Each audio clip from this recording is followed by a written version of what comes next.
It's to Tanya. Tanya, thank you so much for being here today. This is my wife, for those of you that don't know. And Tanya came to get you back home. Came to get me back home? Well, we'll be home in about an hour or so. But we're going to do the show tonight. So guys, you have Tanya on the show, and she, I'm sure, would be happy to answer any of your questions that you might have about the women. I mean, you know, us guys are always pontificating about, well, the women want this or they want that. But we have a wonderful Russian woman from Saint Petersburg, Russia, who actually went through this whole process herself.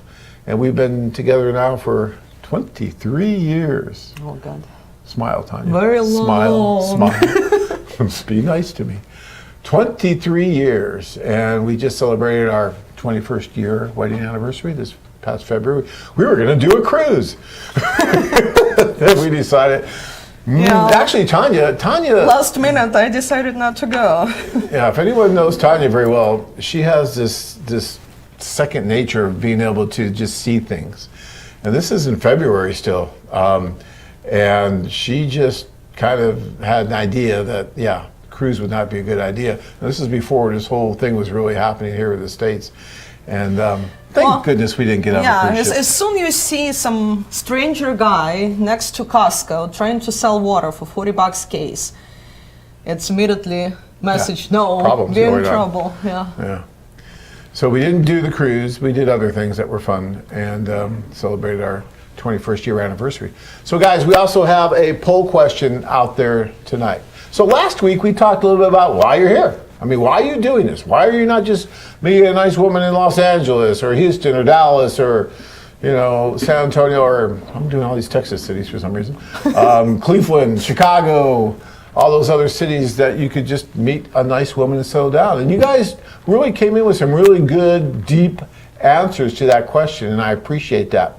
I want to kind of play off that a little bit here tonight with our poll question. And basically, we're going to talk to you a little bit about, okay, so you're here, and we kind of understand why you're here and why you're willing to go halfway around the world to meet the woman of your dreams. I mean, it worked for me. I got lucky. But what criteria are you using to make that decision of where you want to go? We know that you want to go somewhere, but the Philippines, China, Ukraine, Costa Rica, Peru, Colombia, I mean, Thailand, all these options that you have. What criteria are you using? What are you trying to base the location that you pick on, okay, of where you go? Because unfortunately, you know, there are certain constraints on all of us. Well, not all of us, some people. We've had some clients that have gone to every one of our destinations. But for most of us, there are time and money constraints that we have, and we just can't go to all the destinations. It would be wonderful to go to all the destinations, to meet all the women, and then decide who it is you think you might want to marry, right? That would be great, yeah. But we don't do that. It's so hot. Yeah, it's a little warm. Kirk likes it warm. What can I say? So, yeah. So, plus you have a jacket on. So, yeah. So you have to decide normally what city you want to go to. Is it going to be, you know, Kiev, Ukraine? And even if you decide on the country, like Colombia or Ukraine, then you have to decide normally on the city. Now in the Ukraine, we go to 2 cities or 3 cities on one given tour, so you know it's not as difficult there, because if you take the Kiev-Kharkov tour coming up, you're going to go to those 2 cities. And if you stay there a little bit longer, you can go to Odessa, Nikolaev as well, and put that all together as one tour. But you do have to start choosing the cities that you're going to go to in the country that you finally chose. Same with Colombia. Okay, I like Colombia, but are you going to go to Barranquilla? Are you going to go to Cartagena? You're going to go to Medellin? Where are you going to go? And what are you basing that criteria on? I'd be interested to know, because I've got an idea, but I'd like to know what you guys are basing that criteria on. So do you know, first of all, where it is in the world you want to go? And then how'd you come to that decision? I think that'd be an interesting question tonight. So that's going to be our poll question for those of you that want to participate and play along. There will be cash prizes at the end of this. No, we don't do that anymore. No, sorry, no cash prizes. I'm sorry. But Tanya will cook the winner. She will cook. Whoever participates the most, you can come to our house and Tanya will cook you an amazing borscht. How about social distancing? Told you guys she's really worried about that. Okay, when the virus is over and we have the cure, you can come and Tanya will cook you one of the best borsches you've ever, borscht or borsches? What's the Borscht. plural of borscht? Just borscht? Borscht. One of the best borscht meals you've ever had. All right. We're going to answer a couple of you guys' questions. We got quite a few questions coming in here, so we will get to that. And if you guys have questions also, you know, we have the poll question, you can do that. But if you have questions, since we have Tanya here, about the motivations of the women, please feel free to ask that too, because I think that's great. Because a lot of guys wonder, how come we have 470 women going to a social? And you can ask Tanya about her motivations when she joined, why she do this, and why in the world was she? You know why I did that? Why did you do it, Tanya? For the weather. For the weather? Was it just about the weather? That's funny. But we can talk a little about Tanya's motivations and why she's done it too, and how she ended up with me, of all people. I don't know. I was drunk. Tanya, I tell that story all the time about the champagne. It's pretty funny, actually. All right. James writes in and says, hello, John. I recently went on an AFA tour to Peru last November with my good friend Melvin from Chicago. Hey, Melvin, you got a shot out there. I never wrote letters before the tour. Hey, someone finally listened to me. Amazing. And found someone special with the help of my translator. I had a wonderful time and went back for a second trip in February during Valentine's Day. Ah, see, that's nice, during Valentine's Day. Mm-hmm. And you have a nice red jacket on. It's got a Valentine's Day. Mm-hmm. Very nice. After which she deleted her profile, and we correspond now every day. Once everyone in the world is finished drinking the Corona, I will return to Peru and propose to her. Thanks for everything. Wow, that's cool, James. See, guys, this is why we do what we do. This is such, and I get a lot more of these than, we don't, this is great, and James is watching the show right now, but we have so many other people that have used our service that don't watch the show, but they'll call in and they'll talk about their experiences, and it's just wonderful to listen to them and to share their joy, to share their enthusiasm, because I remember what it was like when I first met Tanya at that social 23 years ago almost now. Be just another 2 months, it's going to be 23 years. And it was amazing social. Because she was there. That's what made it amazing. And I'll tell you guys, whenever you meet that one woman at that social, that will be the best social you've ever been to. Yeah. Donald says, good evening, John. Hope you're doing good. Yes, doing well. Yeah. Chihawk. It's either Chihawk or Chihawk. I'm guessing the next Ukrainian socials will be in September. All right. I hope not. I hope that the next Ukrainian socials are going to be in July. Maybe I'm too optimistic. I don't know, but I'm really hoping. And if I talked to, I talked to Anna in Odessa today, and she was telling me that people are fine. They're going to restaurants. They're moving around. They'll wear masks because they're forced to wear masks for the most part to go into these places. But they are moving about, again, in Odessa at least, and she says that she does not feel that the women would be intimidated or scared or worried about attending a social or anything like that. And that's good news, and I hope that, that keeps up. Now, on the other hand, we hope that, people there are safe and that the virus is not, spreading to where it's going to be a problem in another month or two. But, that's just something we're going to have to play by ear and see. So, as I said earlier, I am waiting for guidance, for guidelines, for protocol, for whatever we're going to be able to do come July. And it's already May 18th. It also will be dependent on flights too, because I just talked to somebody from Russia, and they said that it's possible to fly back to US, but you have to check with embassy and everything, so it's just not that many flights and tickets available. Yeah, because Russia's closed still right now. And so you're right, it's really hard to get in and out of either Russia, it's hard to get in and out of Ukraine. As I just told you, the one gentleman thought he could fly into Germany and then drive over, and they stopped him at the border. So they're enforcing it for the... Like that American 20 years old wanted to see girlfriend in Germany and dressed up as a airport employee, and they arrested him. This is a story that just happened recently? Yeah, just a couple days ago. Yeah. See what men will do for love? That's so funny. All right. Let's see here. Okay. Marque, hi, my name is Marque. I am 58 years old and live in Long Beach, California, USA, and I was wondering if the COVID-19 virus affecting flights overseas. China is the perfect fit for me. Yes, sir. The flights to China are being affected right now, and it's very difficult to get a flight. I don't think you can get a flight from the U.S. right now to China. You might be able to get a flight from some other country to China, so you might have to go around to get there.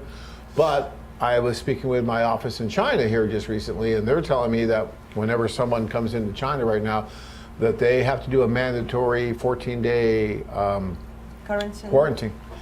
And they'll check you. You have to download an app on your phone, and people are saying, "Well, John, come on." Okay, I'll say, "Yeah, I'm going to do the 14-day quarantine," and then just go off and do whatever you want to do. You really don't want to do that if you go to a foreign country. They probably will require, like Russia requires, COVID test to be done. Yeah, you'll probably have to have a test as well. 120 hours, so you're there.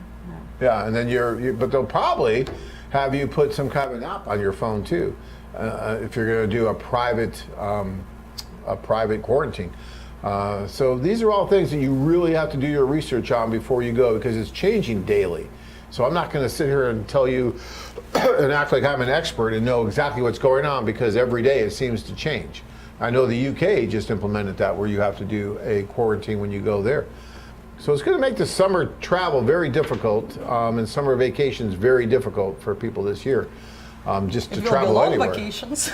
It may be a very long vacation. We still have, like Richard, if you're out there watching right now, hopefully you're doing well still in the Philippines, because you went to the Philippines, met someone, stayed there longer, and then they did the quarantine, and you're still there because you couldn't get back out. But you're with your fiance, so you should be very, very happy anyway. I mean, if you're going to be stuck somewhere, at least be stuck with your fiance, right? All right. Uh-oh. We got some guys. All right. I knew I was going to get, okay, fine. I'll get to these questions here in a minute. You guys are going to, I'm going to get attacked with you here. It's okay. I can deal with it. Uh-oh, someone's phone's going off. That's the newsroom. Don't worry. We'll get that later. It's fine. Yeah, someone probably saw you on TV like, did you know you're on? What is the corona? Nelson wants to know what the coronavirus in Costa Rica and Colombia and the Philippines. So I can tell you that definitely all three of those are in kind of lockdown mode. Colombia and Philippines are very, very serious about it. In Colombia, you can only go out like 2 days a week, and you're given an ID, and they have all males on one day and then all females on another day. And it was, and still is, very much in lockdown. But if you look at the graphs, and I just looked at some graphs in the different countries that are doing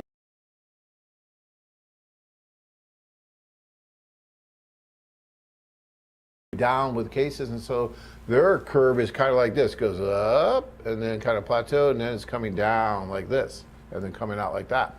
And that's kind of what you want to see if you did a good job. They did a good job. They got very, very aggressive on the quarantine right away, and their cases and their deaths have been very limited. So Colombia has done very well. Philippines is kind of like that. They're still having a little bit more of an issue. Thailand is actually kind of like Colombia. They've got it back down very low as well, but they quarantine pretty well too. And Costa Rica is doing pretty well as well. So actually Latin America, it's not too bad. In the Philippines, could go either way still as far as, how they're going to open and the cases and all that. So we're going to wait and see where they're at there. All right. Let me keep going here. Marquis, Ernest. Oh, we have video of Ernest, I think, somewhere. My man, John. What is good in the foreign affairs neighborhood? You gotta love Ernest. Miss you guys, and so excited about the upcoming tours that other guys get to go on to meet the ones they were meant for.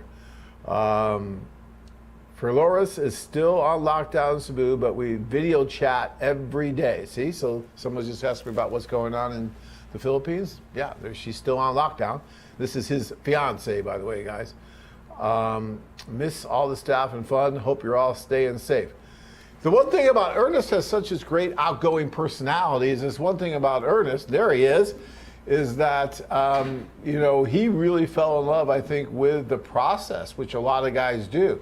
And then, like one guy came up to me at one of the end of the tours. He says, John, the biggest complaint I have about this tour is that it worked and I can't do it again. And that's probably one of Ernest's biggest complaints, because I know that he very much is in love with his fiancee there, and he's very happy that that all happened, because that was his end game. But also I know is that he really liked the process.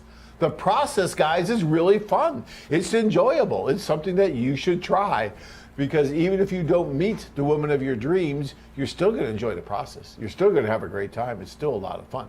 So, all right. Sly says, yeah, when the governments are running out of money, then they'll open the gates of hell to get that revenue back. Yeah, they probably will. And Blue wants to know, Tanya must be a saint to put up with John. I am.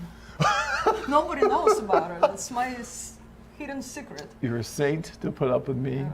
Actually, Tanya is pretty amazing. She does all kinds of different things, works harder than I do, and still finds time, especially during this virus, to cook.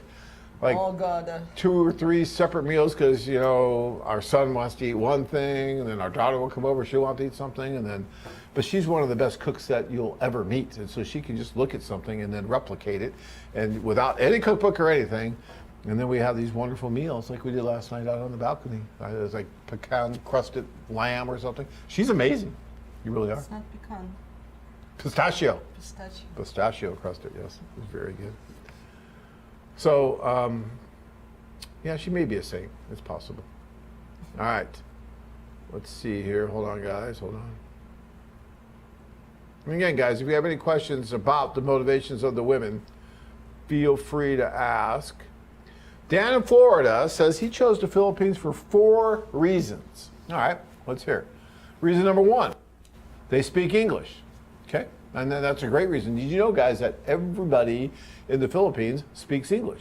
So you really don't need an interpreter. When we go to the socials, we have what we call buddies, who are your matchmakers at the socials. And those matchmakers will go with you from table to table and help you to meet the women, to set up dates, to do all that stuff. But yeah, the English speaking capability really does help, because it gets past that barrier right away. You don't have to worry about it. Number 2, they are religious. Yes, in the Philippines, they are very religious, Catholic, very Catholic. And yeah. Number 3, they are not materialistic. Yeah, I think that's true for the most part. I think that, look, in the Philippines, the women don't have a whole lot. A lot of the women just really don't. And what they're looking for is a man that, they can fall in love with, that they can build a happy family with, that they can be secure with, those kind of things. They're not looking for all these material things. And they don't believe in divorce. Actually, divorce was illegal in the Philippines for many years. I believe it's illegal. It's legal there now, I do believe. But divorce is kind of a cultural taboo. It's something that when you marry someone, you're married for the rest of your life.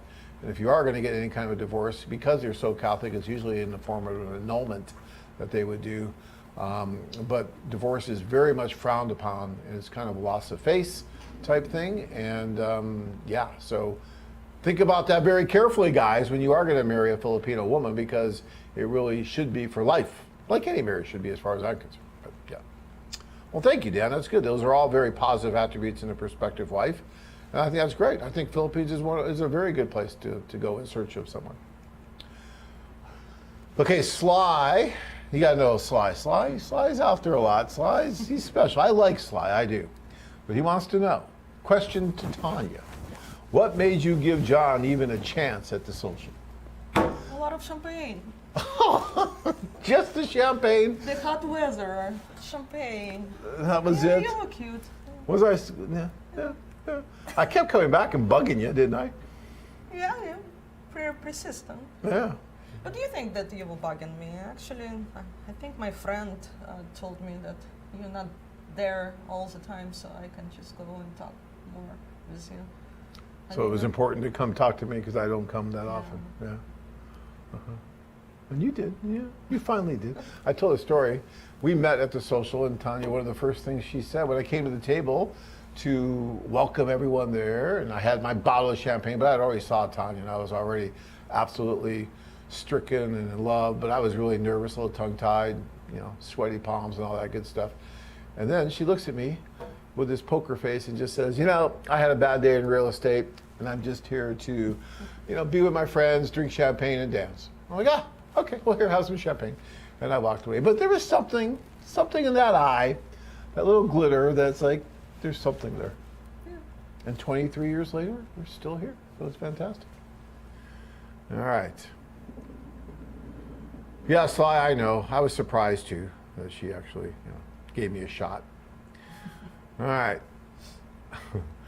Mark says that, hello, John. Hello, Mark.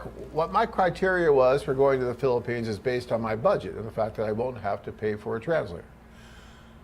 Mark. Okay, Mark. It's wonderful that that's your criteria. But I will tell you that who you decide to marry, that decision that you make, is the most important decision you will ever make. It will account for 95% of your happiness or sorrow for the rest of your life. Not a time to be pinching pennies too much when it comes to just a few dollars if you do need a little help with an interpreter. Thus, I don't think I would base my whole idea of where I'm going to go because I might save a couple $100 or a few $100 on interpreting.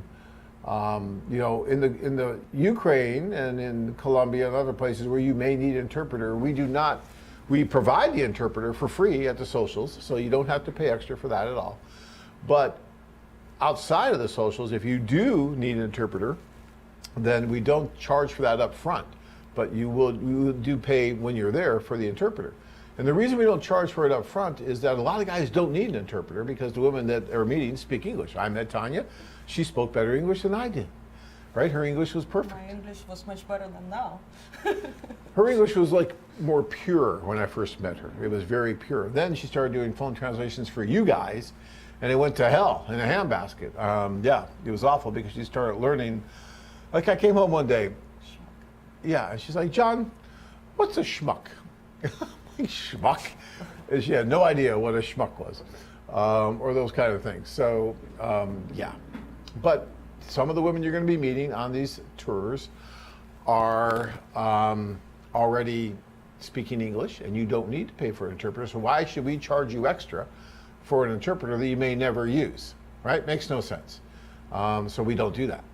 And of course, you have the hospitality room, and there's interpreters there that could help you if you need that. I'm just saying that if you're going to go halfway around the world, I wouldn't worry too much about an extra few $100 or a couple $100 for an interpreter, because at the end of the day, you'll never think twice about that again when you meet that right woman and you end up, getting married. Just wait when she will start speaking English, then you will pay extra couple $100 just to shut you up.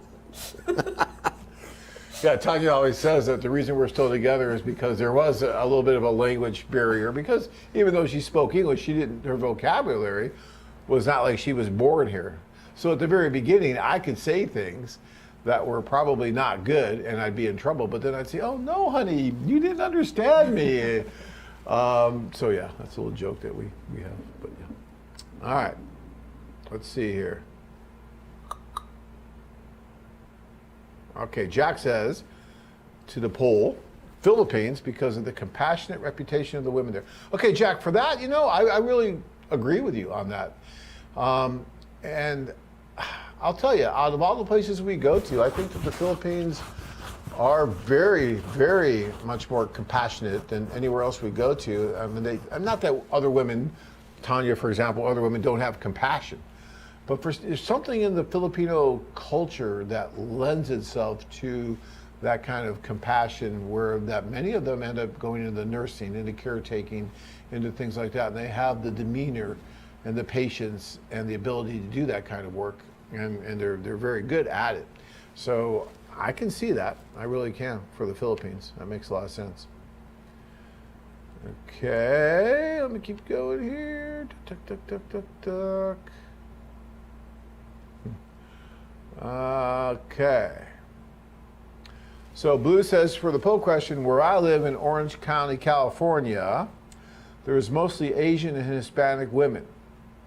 My ex is Asian, and I want someone who is more in line with my culture. So where I live in Orange County, California, there's mostly Asian, Hispanic women. My ex is Asian. I want someone who is more in line with my culture.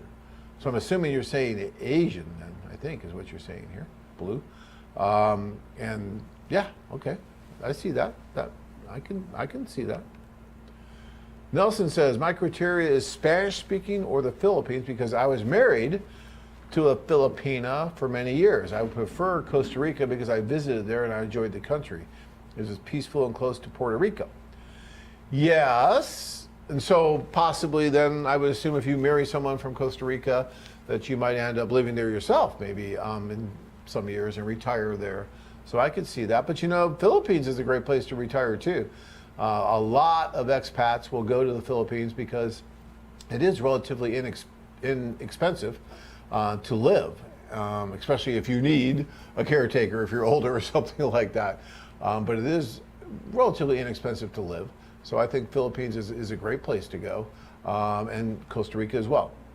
Although I will say that Costa Rica, if you are looking to retire because you want to stretch the dollar more and be able to get more for your money, I'm not sure you're going to find that so much in Costa Rica. Costa Rica is relatively expensive to live in. It's similar to the United States. Americans spoiled Costa Rica. What's that? Americans spoiled Costa Rica. Actually, yeah, you're right, because a lot of Americans have gone there, bought property, done stuff, and so it has actually shot some of the property values up in Costa Rica. And not just Americans, but other people from all the world, because it is a beautiful place to go and retire and live. I was just talking to a gentleman here who's using the service, and he lives about, I think it's like 90 miles outside of San Jose, right on a beach area and everything. He loves it. And yet he's using the site and wants to go meet some women through the site, which he's doing. Gustavo's helping him with that. For those of you who have been to Costa Rica, you know Gustavo and his sister, and they do a great job. All right. All right. Urban says, don't be prepared to go to any of these countries till 2021. Just be aware. Well, let's hope that prophecy does not turn out to be true, Urban. I understand where you're coming from. And I'm just hoping that we'll be able to go, just like, this gentleman was just able to go to Germany.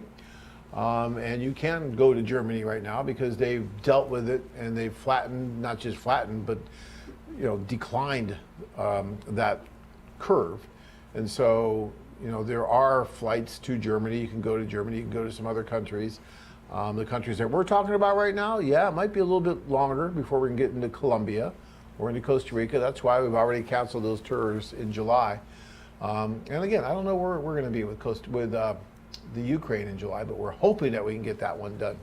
But I see what you're saying there. I do. I understand. Germany actually requires reason why you entered the Germany. It should be emergency only. Is it emergency? So I wonder how this guy did, who was going to see his fiancée and. That's why he was trying to. Dress up. He was in neon suit and everything, like he's cleaning employee in the airport. He just kind of smuggled his way on. Yeah, you have to have emergency reason to go. So Mark wants to say, how many times should I go back to see my special lady? I don't know, Tanya. What do you think about that? So once you meet someone on a tour, how many times should he go back to see her? What do you think? Well, as many times as you want. It's kind of nice. Yeah. Some guys, go see the fiancé every month. Some of them cannot do that. But, I think, especially if your fiancé loves you, she will be happy to see you all the time, like I used to. like you used to be happy to see me, yeah. I remember the first time that I came back to see you, the first time I came back to see you after we met. That was so cool because Tanya she met me at the airport. And she came right up to me and just jumped on me and almost tackled me. And it was amazing. And that was a very, very enjoyable trip. Our first trip back. Your first trip. My first trip back to see you. Do you remember? I remember that. I remember when you came in the winter, freeze yourself. Oh, with all my clothes? Oh, you were so handsome after Mantel show. You flew, right? It was out of New York, doing Montel Williams. I was on the Montel Williams show, I think, and then I flew right out after that. But that was the time I brought all the heavy snow equipment, and you told me I was crazy, and you wouldn't let. She wouldn't let me wear long johns. Okay, no one could see them, but she's like, no, they're not sexy. Yeah, nobody wears them. I'm from Phoenix. I'm in Russia. It's freezing. It's cold. And you're like, nope, you can't wear those boots. You can't wear the long johns. You still need to be stylish. You still need to be stylish. See, this is a European woman, guys. If you see in the streets of St. Petersburg, at least it used to be, if you see some man with a big heavy ski jacket and a Russian hat, it means American. It's like, you can just spot it right there. Oh, if it's yellow, it's got to be yellow. Clean shoes, yeah. Yes. Oh gosh, yeah. Okay, let's see here.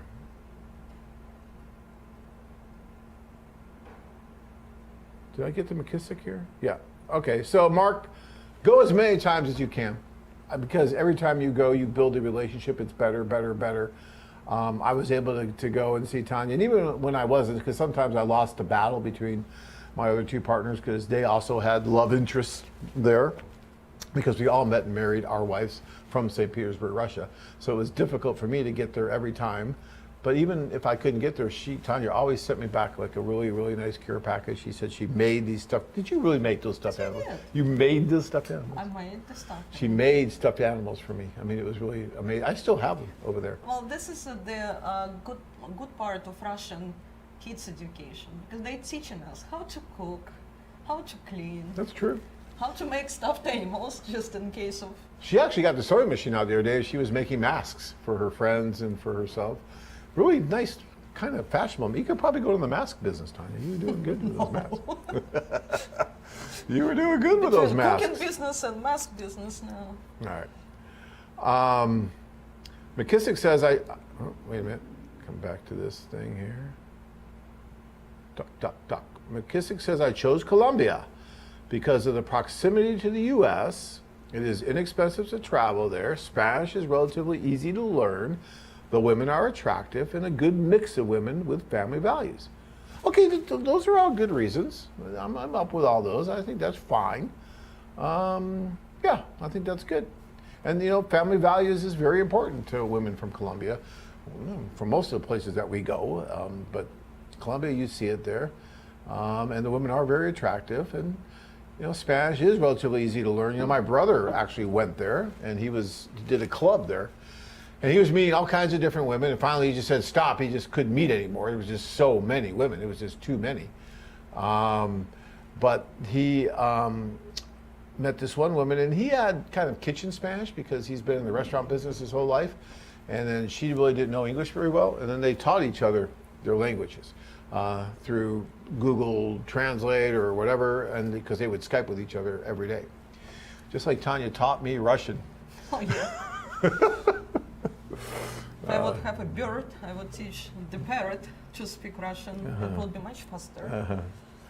Yeah, you know, it's my fault. I wish I could have learned Russian, but I have a terrible aptitude for language. Tanya always gives me a hard time about that.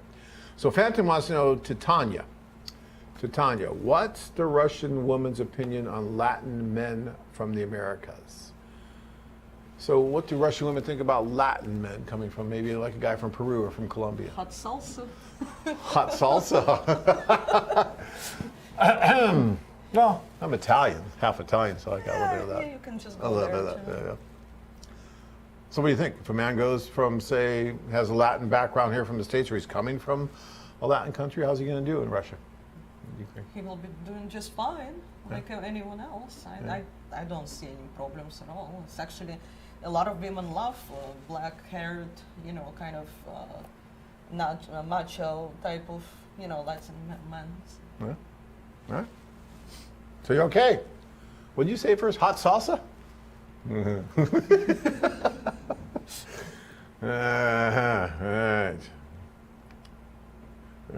We're going to be probably getting like, you know, Mexican food or Latin food after the show, I think, no? All right, keep going I have here. Chinese.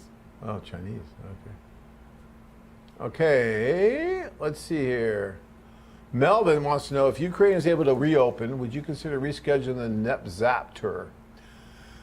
Also, are there any future plans for tours to return to Poltava and Sumy? Great questions, Melvin.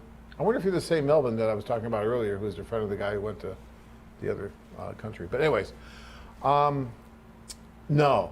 Unfortunately, I think that ship has sailed this year on the Zap tour.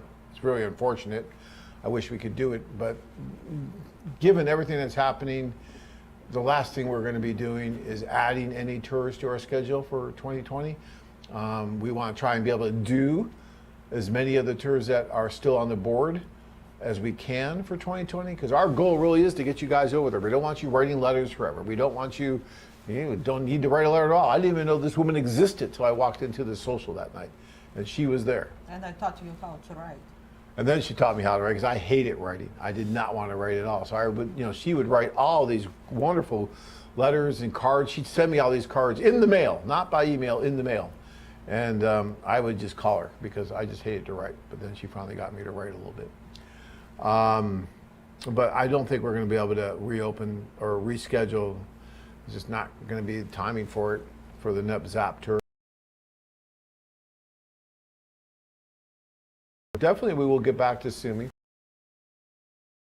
Tour in Sumy. I'd love to do another one in Poltava. Poltava, for some reason, has just been a little bit difficult, but I would love to be able to go back to Poltava again as well. I really like Poltava a lot. It's a small, like Sumy, kind of small provincial town. So let's hope that we can get back to both those. I don't know, one of those for sure next year, I'm sure. I don't know about both, but at least one of them next year. You know what, another interesting thing, guys, if you look at the schedule, some of you may not have noticed this, we didn't make a big deal out of it, but the last tour now got switched, and the last tour of the year is just Kyiv. Just Kyiv. So we're not going to go to two cities on that one. We're just going to do Kyiv, and we're going to do two socials in Kyiv, different women attending each social. Now that's the same kind of tour that we do in Asia, same kind of tour that we do in Latin America. We've always done the multiple cities in the Ukraine, and we've had some men that have been saying, I'd really like you to do just a tour in one city. And we've never really done that before, other than when we first started. We used to do just St. Petersburg, right? So we were in St. Petersburg. St. Petersburg, Kyiv. We did Kyiv only too. And way back then we did Kyiv only too, but that was years and years ago. And then we started doing the multiple cities. And now we're kind of going back 25 years later and saying, you know what? We're just going to stay in Kyiv and do one in Kyiv. Now, we're still going to do the multiple ones because I like multiple city tours in the Ukraine. It lends itself very well to it. But we thought we'd put one on the board, and it's in November, and it's just Kyiv. And I think that's going to be an amazing tour. You'll be just at that hotel. You won't be changing hotels. You'll stay there the whole 10 days. And, if there are women from other cities you want to meet, maybe they can come to Kyiv and meet you there. We can help you with that as well. So, yeah, that's pretty cool. All right. Okie dokie. Prazak says, what are the women really looking for, sir? I don't know, Tanya. What are the women looking for? Women always looking for stability, for loyalty, for honest men who wouldn't cheat, who would be a good provider, good father for the children, a good husband. I got some questions from usually American women like, oh, you came here for better life. I think it's good. Every woman looking for better life, for better breakfast for kids, better schools, better life for herself and for her family. So, and unfortunately, in Russia or Ukraine or any other countries we go to, it's sometimes very hard to find some good man who wouldn't abuse physically or wouldn't abuse mentally, wouldn't abuse women. So that's why we have so many women looking for somewhere else. They probably will find somebody in Ukraine, but they just trying to figure out where the best man for them is. Yeah, so Western men do have a kind of a decent reputation. I think you make a joke about how American women did a good job of training Western men, American men. And it's not just abuse that you're talking about, but it's more of just how they're treated is differently here. Yeah, that's what I mean. Abuse physical and mental. Right. So right. Sometimes they just don't pay attention for her needs, for her desires, for what she wants. It's just. And especially in like the Ukraine right now, in Russia, there's so many more women than there are men. It's difficult. No, that's why it's so difficult to find from pool of what we have. So now we have to sort that out and find some good ones, which is very difficult because those good ones probably taken already and faithful and don't want to cheat on the wives, so leave the wives. So the pool of the good candidates very, very small. Of the ones that want the responsibility of marriage, even. Yeah. A lot of the men just don't, because the economy is not so great in Russia, Ukraine. So a lot of the men just don't want the responsibility. Good provider, not being alcoholics like Russia or Ukraine. It's a big problem right now with men, and they drinking a lot, and they just don't want the family. They don't want kids. Okay. All right. Let's see here. We've got a lot of questions, guys. You guys are doing great. I really appreciate all the participation. Let's see. You're still on. They're calling to tell you you're still on. So Eddie says, John, you answered my biggest question when we spoke on the phone. Okay, good, good. Guys, you can always call in. We're happy to talk to you.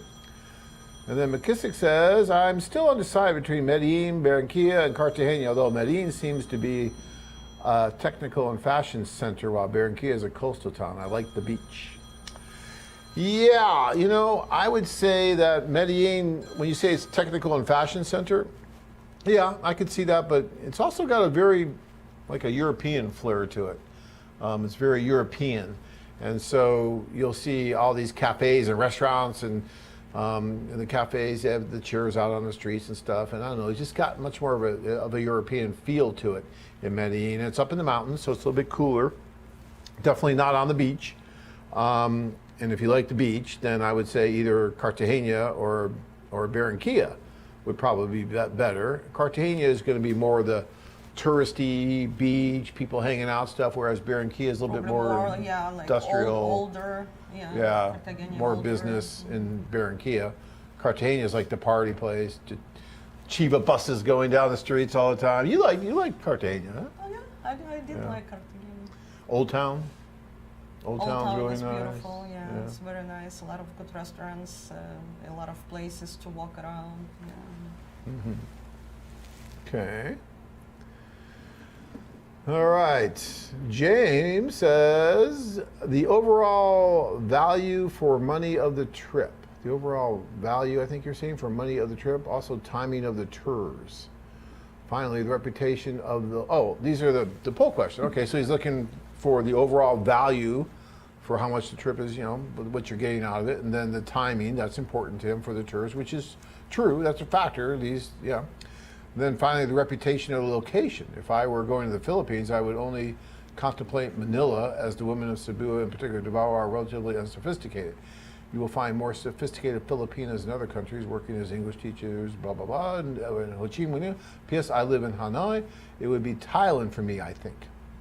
Thailand's really cool. I like that. And yeah, Manila's a bigger city, so I can see where you're saying that they may be a bit more sophisticated there compared to Cebu or Davao, because Cebu and Davao are a little bit smaller. So I can get what you're saying there. Although there's some sophisticated women in both Cebu and Davao too, but they are smaller than Manila. Manila is a huge city, makes New York look small. So I understand exactly what you're saying there.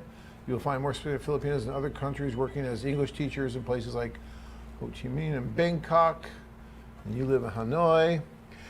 Yeah, in Thailand, Tanya and I were in Thailand a few years ago with the tour, and it was fantastic. I mean, the women there are great. And I'll tell you, every guy on that tour in Thailand, James, wanted to stay. Right? I mean, they all, we had like 4 guys that were starting the fiancé visa. They extended their stays. And I think all the guys extended their stay.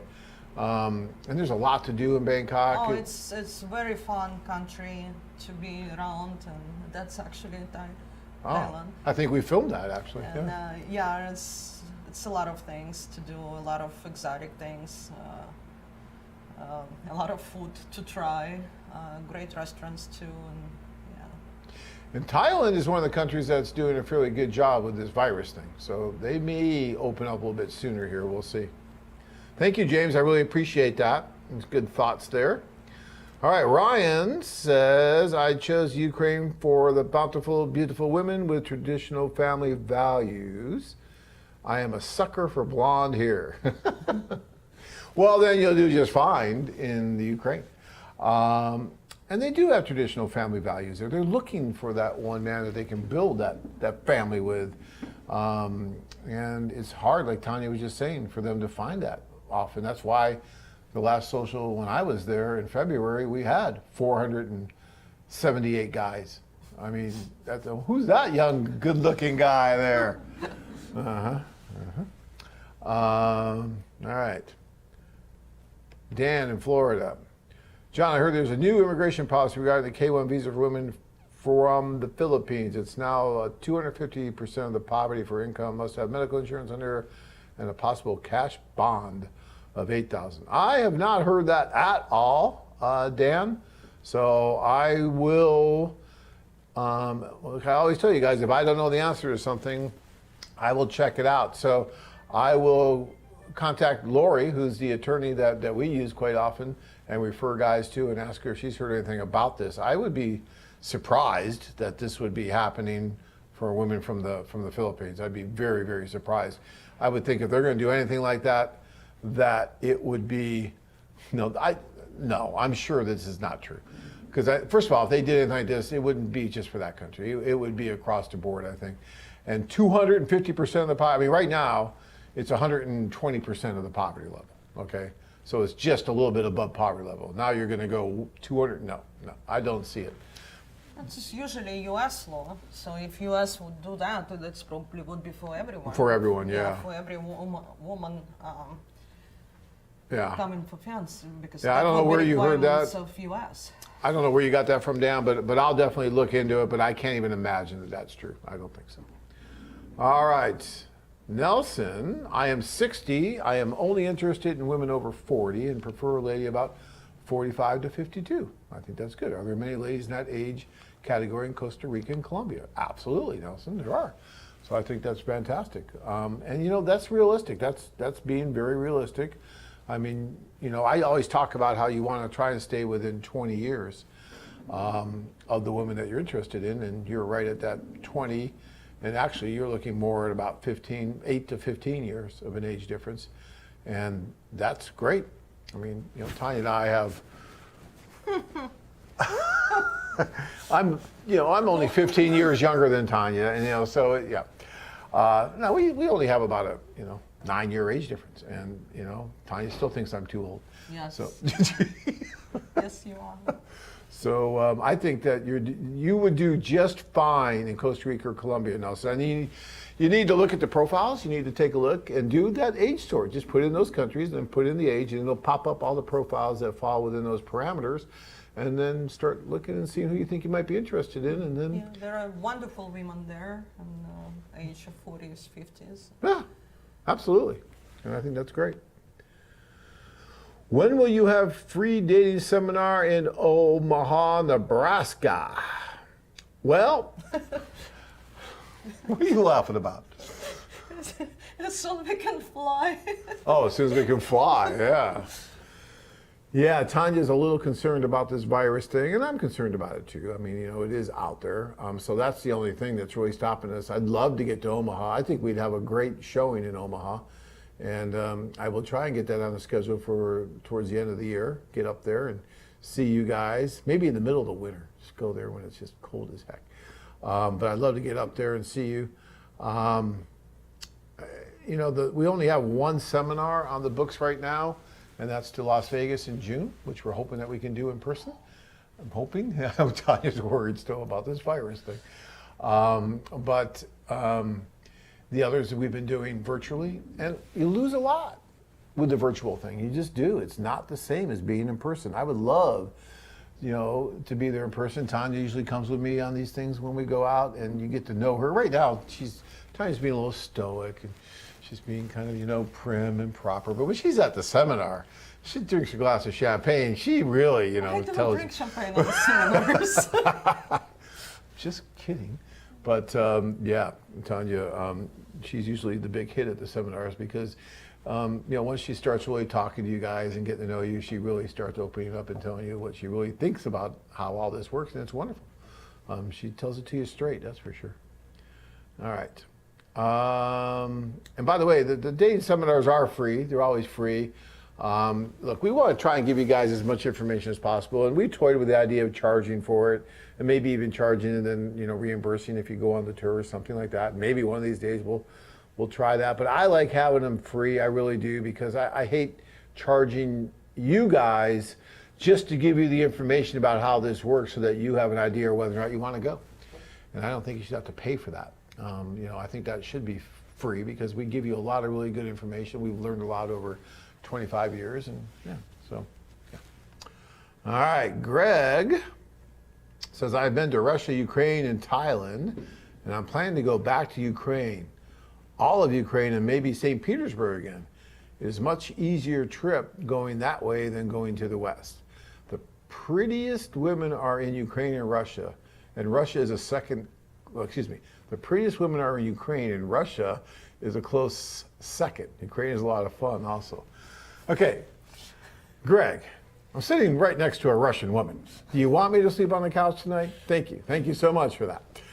There's some beautiful women in Russia too. We'll say present company accepted. And yeah, there's some really, really beautiful women in Ukraine, Russia. At one point, Greg, it was all the USSR, right? You were all one big family, right? Yeah, the same look, the same language, the same everything. Yeah, it was all Russia for a while there.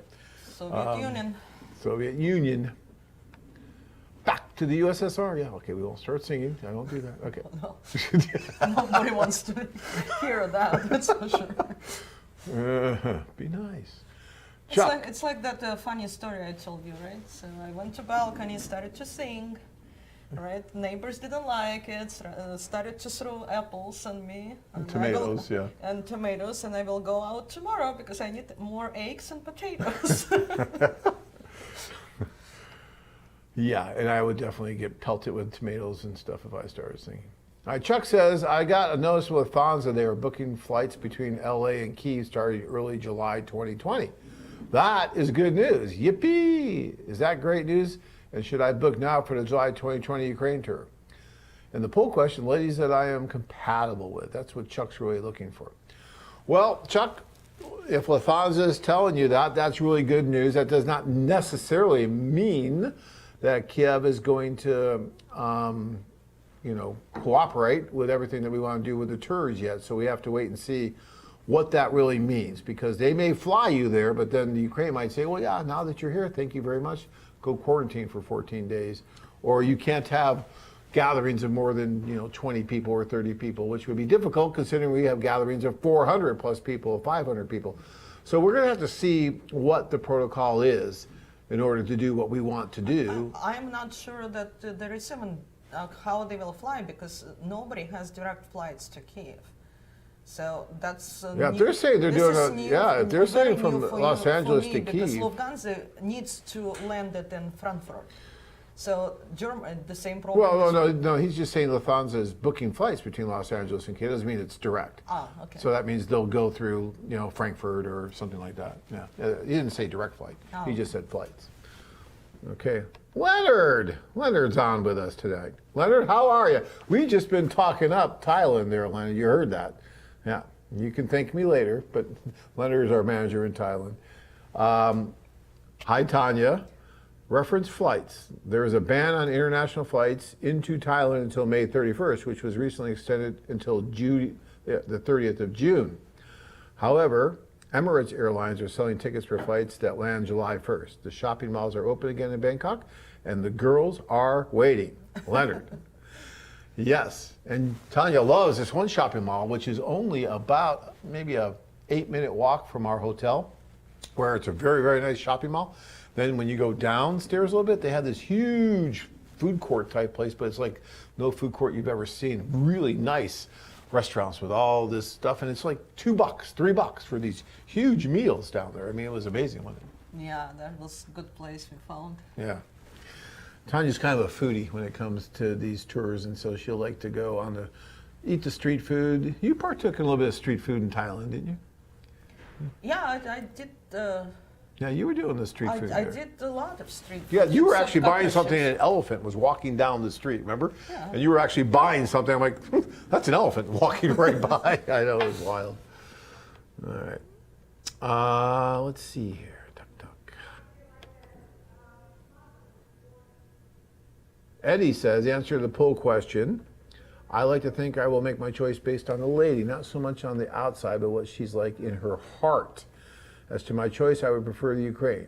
That's good, Eddie. I appreciate that because I think it's important too. That you can have the most beautiful woman in the world, but if she's doesn't have what she needs to have inside, then that beauty for you at least will go away very quickly. It really will. So you have to choose wisely when it comes to that. Yes, you want to be physically attracted to her, but if you're not emotionally attracted as well, and you can't sync with her, you don't have that chemistry with her, then that physical chemistry really isn't going to go very far. All right. Sly says, I like to start with Latin America socially because it's close and the women seem so positive and fun. You say that, and Tanya, you were in Colombia, and as opposed to women from, say, Eastern Europe, Latin women are a little bit easier at the beginning to talk to. They kind of just come at you with this big smile and they melt right away, where women from Eastern Europe are a little more reserved at first, wouldn't you say? Yeah, that's true. But it's like our Soviet Union culture. You saw my kids' pictures. I never smile on a single picture. Every one of those pictures like this. Yeah. No smiling. No nothing. smiling. No, it's. I mean, it was like they're all going to the funeral because that's the culture, right? They just don't smile. Yeah, it's more cultured for us that you kind of like people taking you more serious if you're serious. Plus, I think it goes way back to, there were some dark days in that culture where you didn't want to stand out because neighbors were telling on neighbors and people were telling on people. You've been in Russia in 90s, and it's pretty much everyone was in black and white. Oh, yeah. And there is no color. No color. You cannot just wear like red or yellow, for God's sake. I did, but Yeah. But I was a crazy American, so yeah, I stood out. Yeah. All right. I still remember getting shushed on the metro. See, I had never taken a metro before in my life. I tell you, I learned so much with Tanya. My wife has taught me so many things. One of them was how to take a bus in Russia because I got harassed by the bus police, which was really scary. You got to be careful when you get on the bus because you can't pay right away. Then you sit down, and if you don't pay, they take you off to the gulag in Siberia and they kill you. So the bus police are brutal. And I had to run away from the bus police once, and she helped me with that. Why am I talking about the bus police? I totally forgot. But okay. That I taught you a lot of things. Yes, you did. Yeah. All right. You don't know why I'm talking about the bus police. No one knows why I'm talking about the bus police. Hold on a second here. Okay. Oh, yeah, Sly, talking about how they're positive and fun. They are.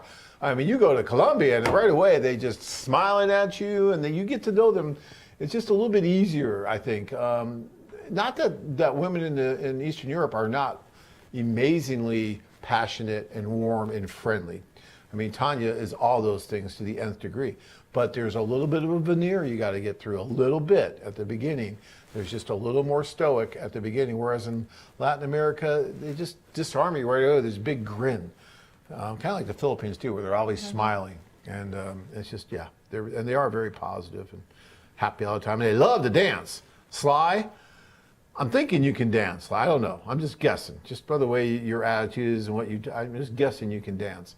And I'm hoping you can dance because they like to dance down there. So I even was, no. That's why I said hot salsa. Hot salsa, baby. You were talking about food. Hot for some salsa. reason. Yeah. All right. Caleb says, I choose Ukraine because a friend of mine found his wife on a tour there. Also, I liked the culture when I was there. Okay. Well, it worked for your friend. It can work for you. Yeah, good. All right. Brian says, hey, John, Might be a little early, but you guys working on next year's tour. I don't think we'll have any tours this year. I hope I'm wrong about that. Do you know if Mexico's open? And I will settle for that. Thanks. And I don't think you can get to Mexico right now either, Brian. So I would not try that right now, but maybe they will open up here again too here pretty soon. And we will get the next year's schedule out, probably in sometime in June or July. The schedule for next year will be out. We try to get it out at least 6 months in advance from the January date. But I'm more optimistic here, Brian. Darn it, we got to do some tours this year. I did the last tour that we did. No, I didn't. I was on the last tour we did for the Ukraine, but we did a tour after that to the Philippines, and I think to Costa Rica even. And then we had to stop doing them. But I'm very optimistic that we're going to be able to do some more this year. I know it could be difficult. It might be a little bit different in how we do it, but we're going to do them. Leonard says, official stats are 3,500 cases in Thailand and 59 deaths, only throughout the whole country. Yeah, I'm telling you, Thailand did not get hit too bad at all. Russia has 10,000 every day. Yeah, I mean, unless they're just not testing anybody in Thailand. But if those numbers are correct, then that's really good.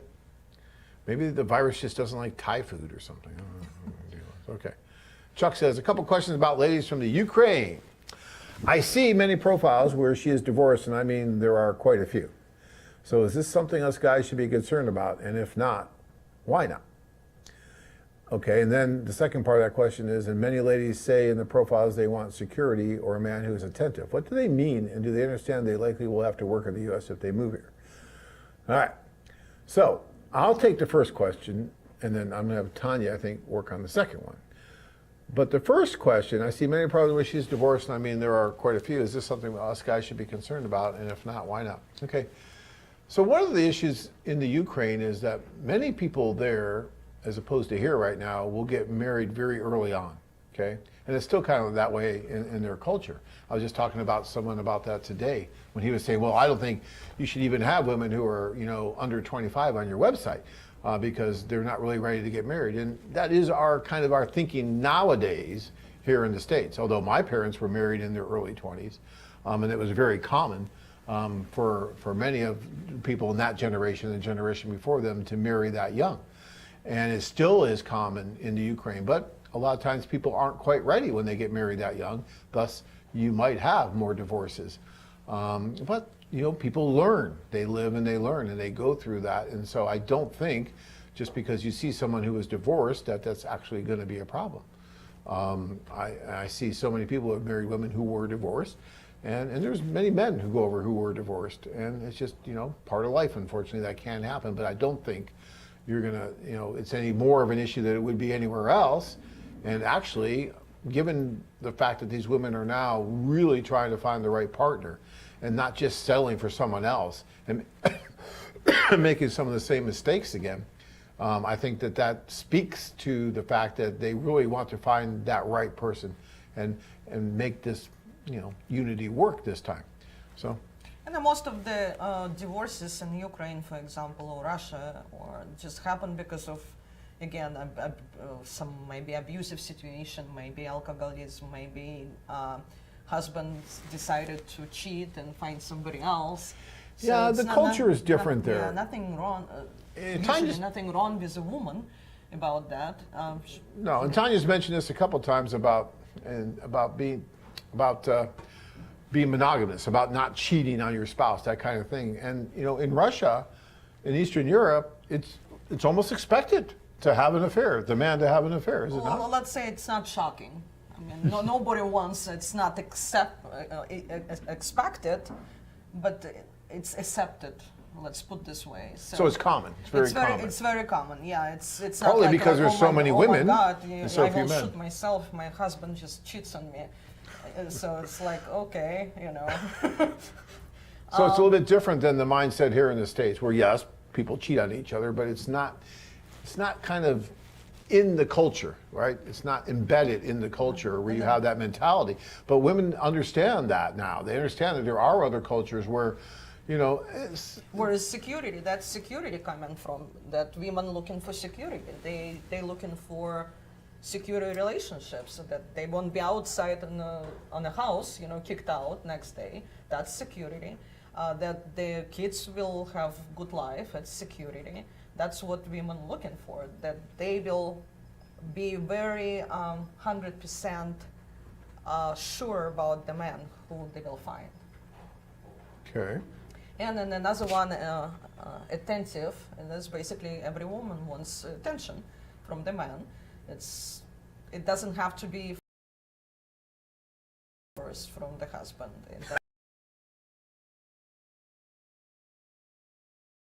Tell your wife that she looks pretty even if she just woke up and she's a mess. That's just attention. All right. You guys have a lot of questions. Tanya, we usually don't get as many questions. I think guys are like.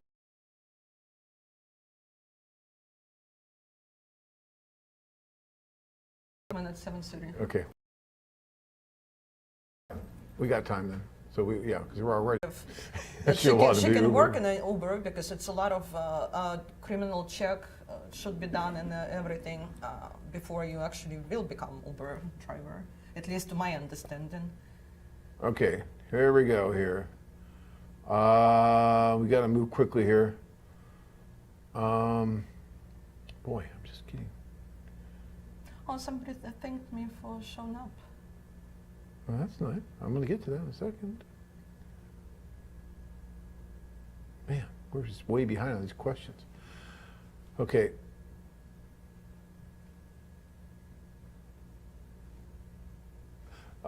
EC wants to know, on the prior Monday night webcast, Dina and Anna will preach away that us guys should look for age-appropriate ladies in Ukraine. Is that true? I don't want an age-appropriate lady from Ukraine, as I would prefer a much younger woman who was not previously married.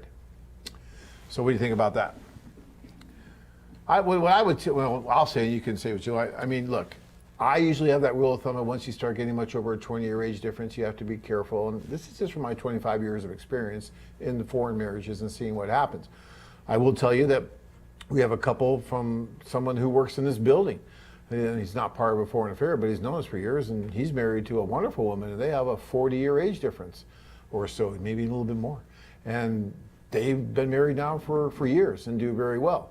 It depends on you, it depends on the woman, it depends on a lot of different things. There are definitely different cases will be treated differently. Sometimes marriage is not working 2-3 years apart.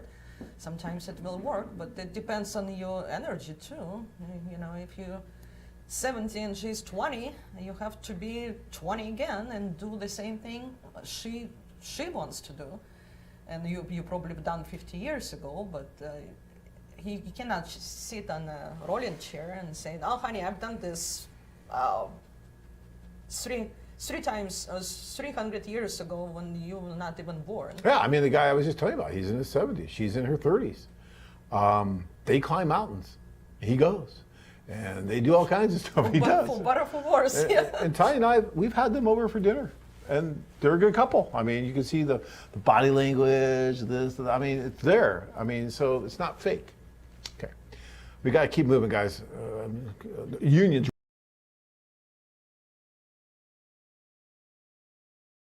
Like an Alabama tick and didn't give up on Tanya.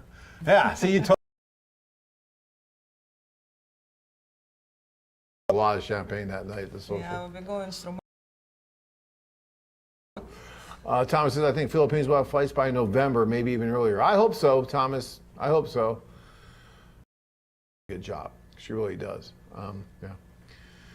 Jerry says, I'm hoping to meet my lady in Bali in August. She's from Ukraine. Fantastic. Mr. Pokey says, any updates on the socials in Colombia?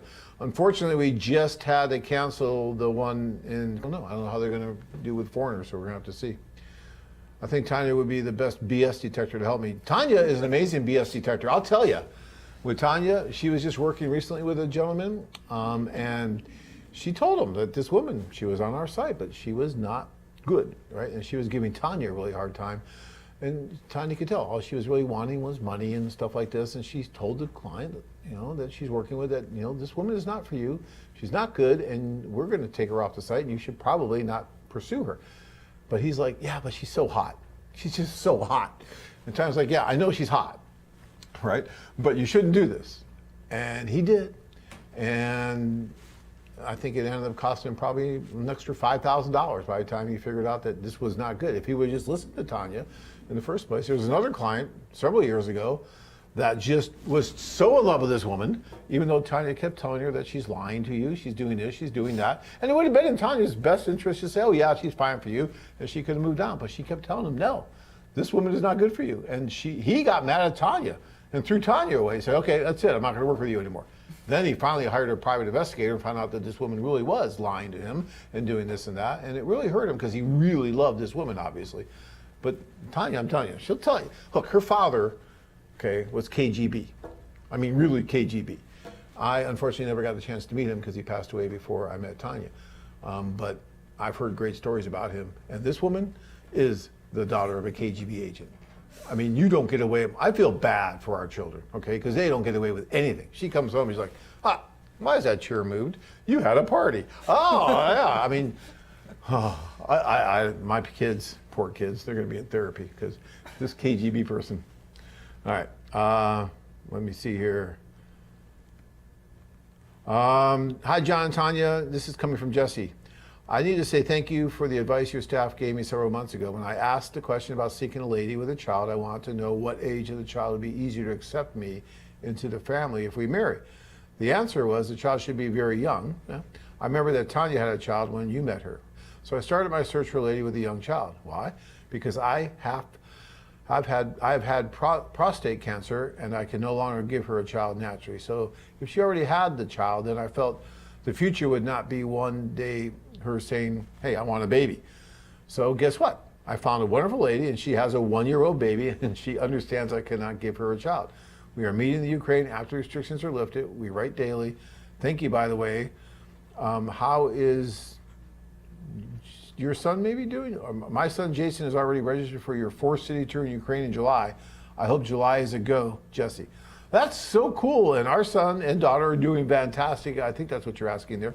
Everyone's doing great, and thank you so much, Jesse. And I think that's cool, and I do agree with that.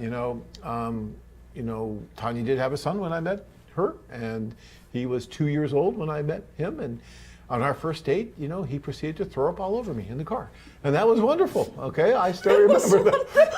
It was wonderful. It was, and it was great. And I was like, oh, he still throws up on me. He's 25. We took him to LA a few years ago, and he's throwing up all over the car again. He gets this motion sickness thing. He's a great kid, and he's working here with us now. He was in one of the videos because he was at one of the socials. He's 25 now and doing fantastic. But because he was younger, I think it was easier for him to accept me, and it just worked out easier. Although we still had issues because he was 4 years old when he came here, and he was living with his mother, Russian mother, and babushka, and they spoil the hell out of these kids, which is why they grow up to be Russian men, which are kind of sometimes can be difficult to deal with the women. It's this trend, this cycle that they never seem to figure out. So we had to lay down some ground rules when he got here. There he is. Look at that handsome devil with our office manager. Okay, James says, poll question. I went to Cebu in January and met my fiance, Aisha. I chose the Philippines for the following reasons in order of importance. Number 1, I'm attracted to Asian women. Well, that's important. Number 2, they all speak English. Number 3, religion. And number 4, family values. And 5, the age gap, not an issue. And 6, most affordable economy. 7, tropical island. You had all the reasons there, James. I love that. That's fantastic. Very, very good. Sly says, every time I watch Rana's show, it makes me want to go to Cebu. Absolutely. And now you got Tanya making you want to go to Russia or Ukraine. So I don't know, Sly, you have to go to both. Ryan says, Tanya, would it be a turnoff to a woman if the man they're communicating with goes on a tour and to the socials?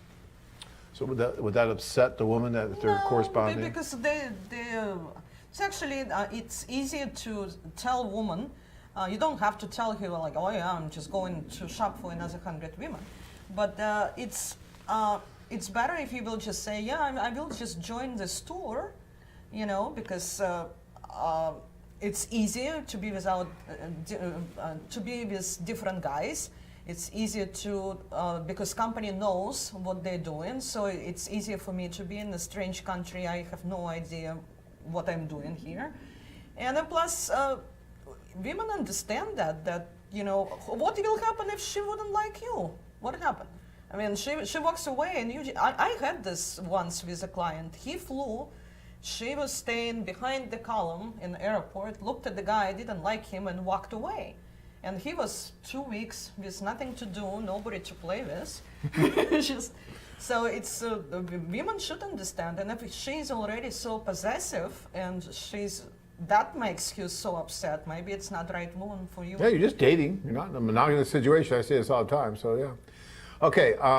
Jan says, could Canadians potentially get a deal due to the declining value of the Canadian dollar? No. Okay. Next. I don't know, call me, we'll see. There's all kinds of discounts and stuff on the site, and I know it sucks right now with the exchange rate with the Canadian to the, our son went to college in Vancouver, and at that point, the Canadian dollar was actually worth a little bit more than the U.S. dollar, Yeah, but that's changed around a little bit. 1.2. Yeah. Dave says, thank you, Tanya. We appreciate you on the show tonight. Did you bring the Mountain Dew?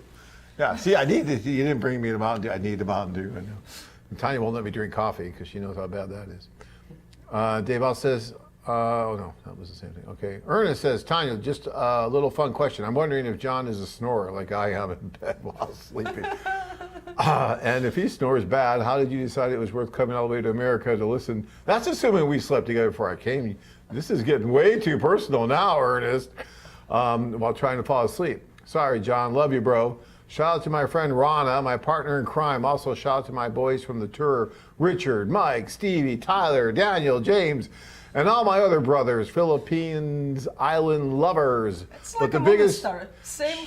Yeah, I know. Well, you gotta know Ernest. Ernest, I love. I met him. Oh, that's right. But the biggest shout out goes to the Filipinos who choose to fall in love with all us as well, especially my fiance, Ferla Rose. I don't snore. Well, let's make it very personal. If it's so personal, I am allergic for pretty much 9 months in a year.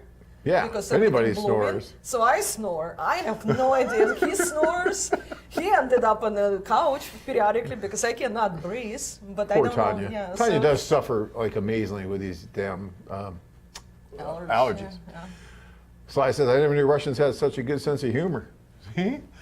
The Russians do laugh, actually, Sly. They do have a sense of humor. They're pretty good. Yeah, and I would go to Ukraine because I've always been interested in its history. It's an amazing amount of history in the Ukraine. It's great, all these different places. And the women will show you around, personally take you to the places. Dennis, what is the best mobile phone provider to use? They'll tell you when you get there, Dennis. It all changes. It really does. Nelson says, thanks. I'm going fast, guys, because we are so far behind. I am in so much trouble. Nelson says, thanks for answering my questions in the update regarding the price of Costa Rica. I went 30 years ago, and it was cheap back then. Yeah, it's changed since then, unfortunately. Like Tanya says, we spoiled it. I have another question. I have been to the Philippines 3 times, but never to Cebu or Davao. Tell me a little about those 2 cities. I am retired and have no interest in living in the USA. I would prefer to stay overseas. Do you think that will be a problem with the ladies? Is Colombia a high-cost country? I speak Spanish perfectly. Oh, man. Well, if you speak Spanish perfectly, then, yeah, you're just golden for either Colombia, and of course, in the Philippines, they all speak English anyway. I would say that Cebu and Davao are, I want to say provincial. Davao is a little bit more provincial than Cebu. Cebu's a little bit larger. Davao is, it's older city, more older. But more rural, yeah, farming, that kind of stuff. A lot of pineapple farms and all this stuff going on in Davao. Cebu, a little larger city, so it's not some kind of more small modern, little city. I mean, Manila, is huge, and the gentleman before was talking about that. Cebu is, but still, a good-sized city, and lots of stuff to see and do. And there's beaches, there's water there if you enjoy that. Golf is big in Cebu. And it's very inexpensive. The food there, the real estate is not quite that inexpensive, but the other things, the services, the food, all that stuff, very inexpensive. And you can live there very well on a pension and whatnot. Colombia is, I wouldn't say it's cheap, but it's less expensive to live there depending on how you live and where you live than the States. So you could live in Cartagena. Yeah, restaurants, right. Restaurants, especially like in the old, like in Cartagena, they're going to be expensive. They will be expensive. They're going to be like they are in the States, but that's because you're in the touristy part. Yeah. But if you are a local and you're living kind of like a local there, you can live fairly inexpensively. You can, yeah. You need to go and check it out. You'll see. Tanya, what opinion do Eastern European women have of American women and their lack of style relative to Slavic women? Be nice. You can tell the story when you first went to Walmart, I guess. Yeah, I know. It's not like it's for more than for clothes, because you see all these videos. Women dress up very nicely in all of our socials and everything, and it is in the general population dresses very nicely. We don't have enough money. We don't have 100 different outfits, but we usually buy very nice stuff. So 20 years plus, I came here. I went to Walmart. I don't go Walmart at all anymore. Went Walmart and I saw this woman in pajamas and leggings with a big hole on it. And that is not acceptable for any European woman to be like this. And or I saw some in kindergarten when I was dropping my son off. I saw some woman in with curls in her hair. SpongeBob pajamas. SpongeBob pajamas, yeah. She's like, John, they're wearing SpongeBob pajamas and curlers. Yeah, because your mother would have been like. Well, my family very educated. My mom is a doctor. My dad was KGB agent with law degree, and people knew them very well. And if I would just go in this sweatpants somewhere in the store, they would trash all our family, because it's just not an intelligent thing to do. I still put my makeup just in case if I go to Kroger, because if I, for God's sake, somebody will see me without makeup or I look bad. You look beautiful without makeup, too. You don't need makeup. Okay, we got to keep going. All right, I'm saying talk now. Yeah, I know. You and Stan, my hairdresser.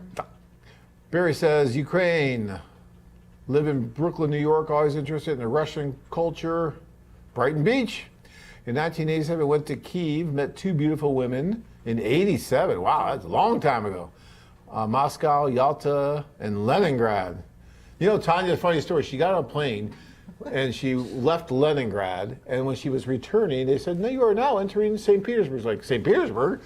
Where the hell, what happened to Leningrad? I was late, and my friends, actually, we were in Georgia, and my friends, they had this access, right, to bring me to the plane. So they brought me on a plane, dropped me in a plane, and I'm flying. And they say, "No, you arriving to St. Petersburg," and I thought that they just messed up the plane, put me in the wrong way.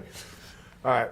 We're only going to be able to take a few more, guys, because we are getting really late here. But I'm trying. You have so many. I've never seen so many questions before, Tanya. I don't know. They're asking a lot of questions. Sly wants to know what advice you could give a man to make his foreign bride comfortable in the beginning when she arrives in the United States. But you talked about that, about making sure you understand what she wants to do when she gets here, supporting her, being patient, all that. Just spend as much time as possible. Don't leave here for 20 hours straight. Hey, that was just once. Oh, once. Dennis says that sometime in the future will you add a tour to southern Mexico? I'm hoping we're going to do one to Playa next year. I'm going to try and get one on the schedule. I think we have enough profiles there now to do that. Doug says, I'm from Memphis, Tennessee. I chose Kyiv, Ukraine because the young lady I'm communicating with, her intro letter caught my attention. It was very open and honest about her life. Then we started communicating on a regular basis. By the way, her birthday was yesterday. I sent some flowers and candy. That's nice, Doug. That's great. But you got to get over and meet her as soon as possible. Don't do a ton of letter writing. Go over and meet her. You don't want to fall in love with the letters. You got to fall in love with the person, but you got to meet the person. I know it's hard right now because of the virus, but we'll get there. And I'm talking really fast, and I haven't even had any Mountain Dew, but we're trying to get through this. So I apologize. You will crash pretty soon. I will. You see, for the Ukraine tours, will the ladies who live outside of the tour city when there travel to where we are, such as Kyiv or Odessa? I see many Ukrainian ladies who live in small towns that are relatively close to Kyiv. If they're close to Kyiv, yes, they'll travel. But, if they're, 5 hours away by bus or something like that, probably not. Maybe even 5 hours, but if they're much more than that, probably not. They don't travel that far, especially if they have never corresponded with you or met you at all. Sometimes if you had some kind of correspondence going, if you decide to do that, then maybe they would come and see you. Okay. Carl says, do African American men have success dating in Ukraine? Yeah, we had a lot of African American clients, and they were very successful. Never had any problems. No, they do. As a matter of fact, it's kind of interesting because they're not used to seeing a lot of African American men in the Ukraine. Ukraine's very white, okay? It's very, very white. It just is. And so when you come there and you're an African American guy, you stand out. You just do. And so when you're at the social, the women are like, ooh, you're different. Here, I want to see you. And so it's like this, double-edged sword.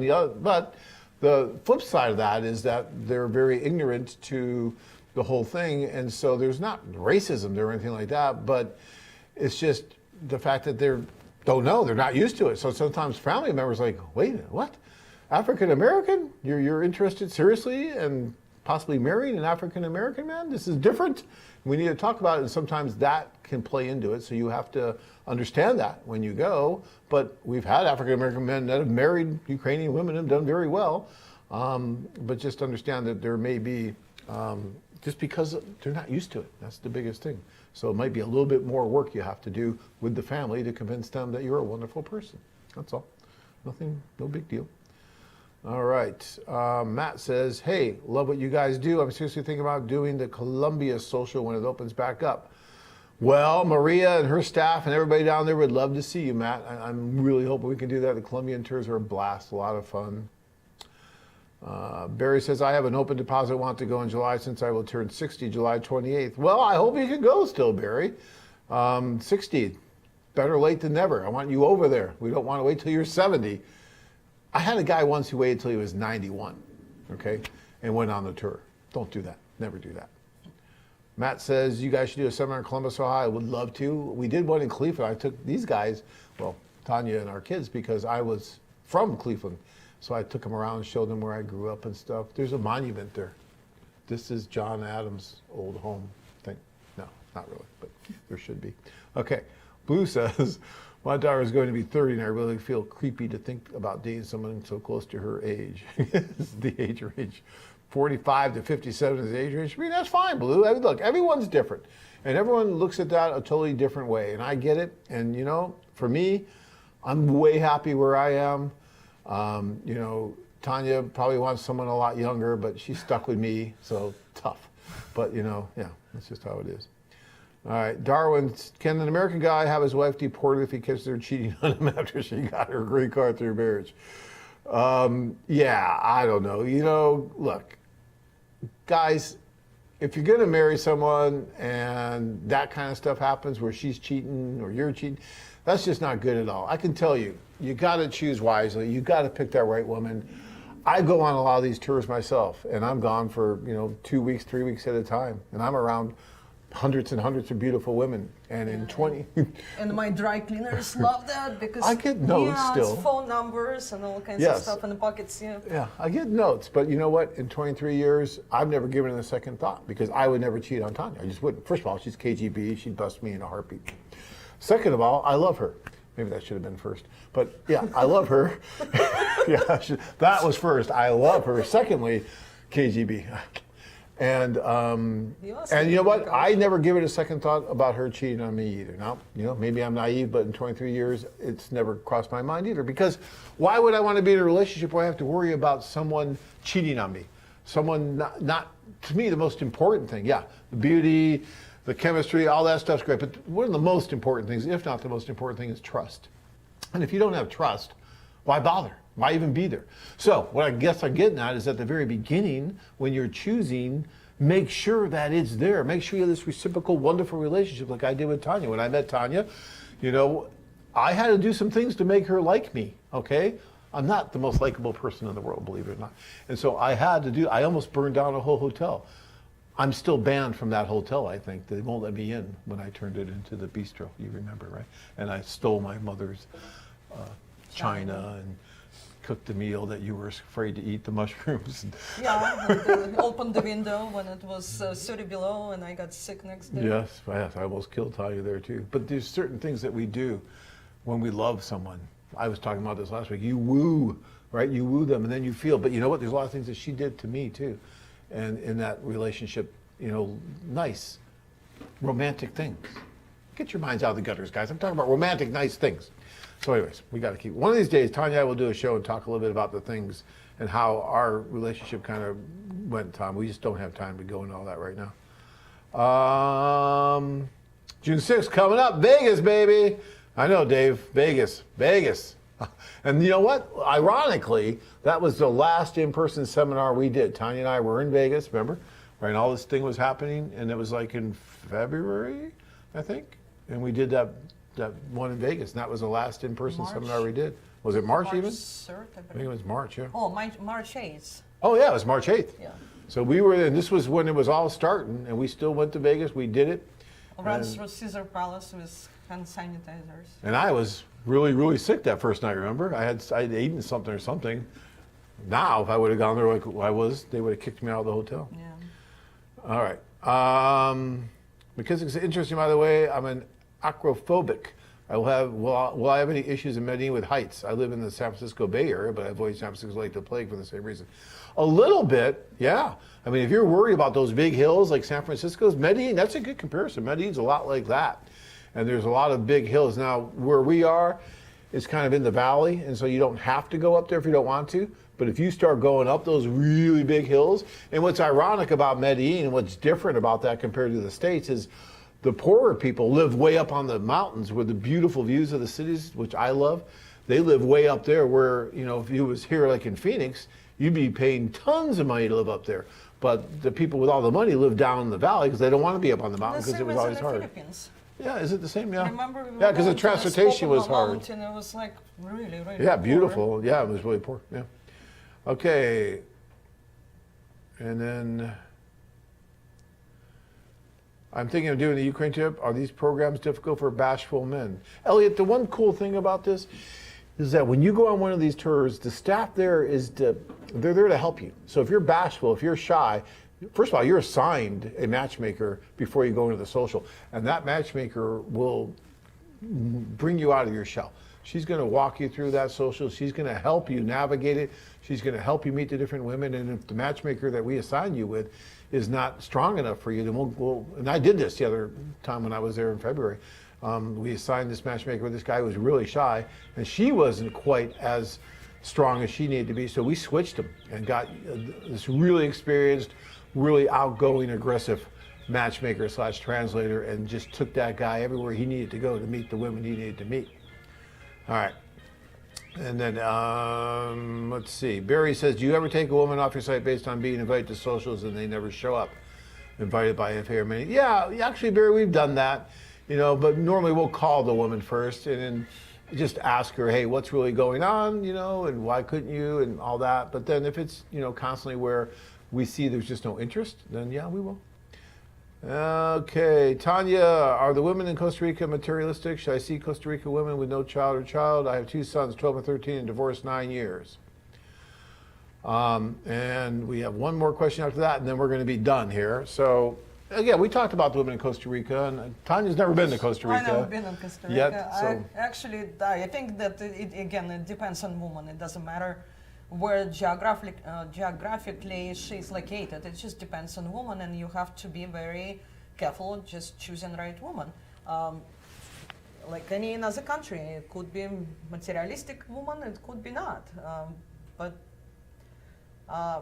I'm not sure that Costa Rica is different from any other ones. No, it's really not. Yeah, and then if you have 2 kids already, it's probably great to look for somebody with a child, because, you know, they will mingle together, they will be a big family. So. And she'll, you know, you have 2 kids, so if she has a child, she'll feel like, I don't know, like, okay, well, you have your children, I have my child, and you all kind of mingle together, come together, and I think she'll feel better about it even. And I don't know if you still want to have children or not, but yeah, together with her. All right, and Chuck says, I'm drafting my profile and desire to travel to Latin America for the close proximity. Well, hopefully for the women too. Come on, Chuck. Would you recommend I complete the profile in Spanish so it would be easier for Colombian and Peruvian ladies to review? You can do that, but I would say just do it in English. I think it's fine. And mostly it's the matchmakers are looking at that anyway, and they're bilingual. So they're going to be able to do it, and then they're helping to try to find the good picks. That's why you get the intro letters, and they're sent to the women. So it's not the women just looking at your profile all the time. And that's our daughter. Where are you? That's your special ringtone.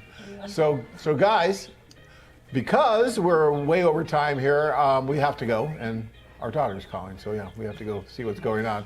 I just fixed her dishwasher, so there's probably a flood in her apartment right now. She's. So anyways, we're going to go deal with that. But guys, I really, really want to thank you all for joining us tonight.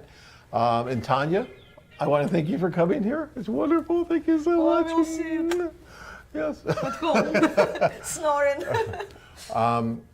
It was great having you on, actually, and we're going to bring you on, I think, a little bit more often because these guys have great questions for you, and it's wonderful, and you give a lot of great advice. Kirk, I'm really sorry to you and all you guys over there for going a little bit overboard. Kirk always is a trooper; he's fine, but you know, it's the interns really. They're the problem. We have to deal with it, but it's okay. All right, guys. So next Monday is Memorial Day. Came early this year, huh? I think I was looking. This is like the earliest Memorial Day ever. So, anyways, next Monday is Memorial Day. And we will not be doing a show next Monday because it's Memorial Day and no one's going to be here. So unfortunately, we will not be able to be with you next Monday. Yeah, Ty's like, yeah. So you won't be working. You just sold it. So we may have a best of show or something like that on that we might be able to get on for you guys, so you can check back with us. And then we will definitely be back again live the following Monday. And I think we'll have either me back with Tanya or Dina will be here. She'll be back in the office. And so we'll have some other people on again for you guys, okay? And I hope we can travel again soon, guys. I really do. I'm going to keep my fingers crossed, both of them, and hope that things open up here very quickly and we get you guys over, all right? So have a safe Memorial Day weekend, guys. Be careful out there. Tanya's all excited also. You didn't know about Memorial Day, did you?